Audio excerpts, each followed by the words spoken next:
What do I eat? I don't want to starve myself. I just love food. These are all great excuses to not do jack about eating healthy. With so many types of food out there, it can be hard to distinguish which foods are actually good for us and which ones aren't. Hey everyone, Emroy here. In a moment, I'm going to be breaking down all these types of foods into 3 distinct categories, from the worst to the best. So stay tuned.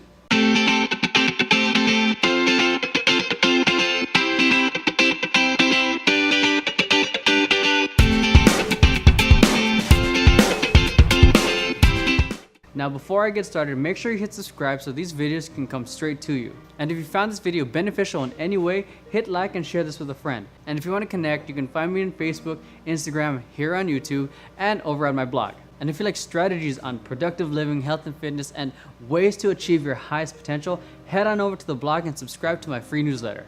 Now before I tell you the 3 categories, I want to share with you why it's important to know what types of food are healthy. With 70% of all health problems caused by lifestyle choice, it's even more important to be aware of the choices you make. It's not about getting on the latest fad diet or the latest workout. It's about committing to a lifestyle that will serve you and your body in the long run. Now let's make this clear, eating healthy does not mean starving yourself. It means being conscious in how you fuel your body. Here's a quote by Dr. Ann Wigmore that I absolutely love. The food you eat can be the greatest, most powerful form of medicine, or can be the slowest form of poison. Your body is not going to be able to fully function 10, 20, 30 years from now if you keep feeding it junk food and fast food. Food is fuel, but that doesn't mean you can't enjoy it either. The beautiful thing is that there's a million ways that we can synthesize our foods so we can best fuel the body. The tricky part is, for some, if not most, is where to start because the choices can be overwhelming. So I'm about to break down all these foods into 3 distinct categories. Keep in mind that this is just a personal preference. I found that simplifying it like this made it easy for me, my friends, family, and my clients. So grab something to take notes with, we're gonna jump in. The first category is processed foods. These are the types of foods that aren't naturally formed. These are also the types of food that you would find on the grocery shelf. Studies have shown that 90% of Americans spend most of their budget on processed food. There was also a recent study involving 1,800 women which revealed that those whose diet had 57% refined carbohydrates were 220% more likely to get breast cancer than those who had a natural diet. A few examples of processed foods are white bread, cereal, chips, and chocolate. These are the types of food that give your body little or no value. If you were like how I was spending most of my money on processed food, my suggestion is that you slowly start cutting back, if not right away. The second category is animal-based foods. Some great examples of that are chicken, eggs, fish, and milk.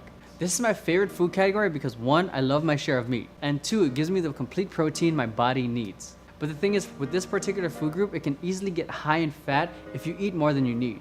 One thing to be aware of is make sure you know where your animal-based foods are coming from, meaning that they're either organic or grass-fed.